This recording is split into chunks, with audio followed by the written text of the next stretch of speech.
IPL ২০২৬ আসরের ৬০তম ম্যাচটিতে মুখোমুখি হচ্ছে কলকাতা নাইট রাইডার্স বনাম গুজরাট টাইটান্স। ১৬ই মে বাংলাদেশ সময় রাত ৮টা এবং স্থানীয় সময় সন্ধ্যা ৭টা ৩০ কলকাতা ও গুজরাট মুখোমুখি হবে। এই ম্যাচটিতে কোন দল জিতবে? প্রতি ম্যাচের মতো আইপিএল ২০২৬ আসরের ৬০তম ম্যাচটিকে নিয়ে ভবিষ্যৎবাণী করেছেন জ্যোতিষী বিড়াল।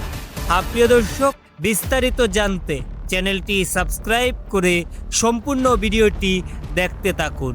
শনিবার ১৬ই মে কলকাতা নাইট রাইডার্স ও গুজরাট টাইটান্স এবারের আইপিএল সিজনের ৬০তম ম্যাচে মুখোমুখি হবে। আর এই ম্যাচটিকে নিয়ে ইতিমধ্যেই ক্রিকেট পাড়ায় শুরু হয়েছে নানা গুঞ্জন।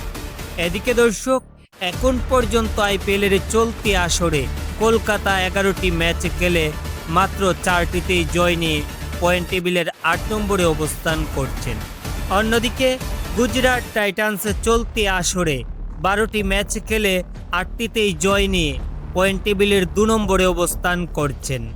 এছাড়াও এই দু দলের অতীতের পরিসংখ্যান দেখলে জানতে পারি যে এখন পর্যন্ত আইপিএল ইতিহাসে দু দল মোট ৬টি ম্যাচে একে অপরকে মোকাবেলা করেছেন। এই ৬টি ম্যাচের মধ্যে কলকাতা মাত্র একটি এবং গুজরাট ৪টি ম্যাচেই জয়লাভ করেছিলেন, আর একটি ম্যাচের ফলাফল ছাড়াই শেষ হয়েছিল। আর তাই তো পরিসংখ্যান ও বর্তমান ফর্ম দিয়ে বিবেচনা করলেই বোঝাই যাচ্ছে যে কলকাতার চেয়ে অনেকটাই এগিয়ে গুজরাট, এবং চলতি আসরেও দু দলের প্রথমবারের দেখাই কলকাতাকে ৫ উইকেটের বড় ব্যবধানে ম্যাচ হারিয়েছিল শুভমান গিলের গুজরাট। এদিকে দর্শক, আইপিএল ২০২৬ আসরের ৬০তম ম্যাচটিকে নিয়ে জ্যোতিষী বিড়াল ভবিষ্যৎবাণী করলে জানতে পারি যে এই ম্যাচটিতেও গুজরাট জিততে চলেছে।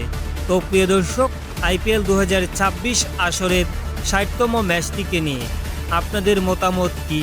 কোন দল জিতবে বলে আপনি মনে করছেন তা অবশ্যই নিচে কমেন্ট করে জানাবেন। ধন্যবাদ সবাইকে।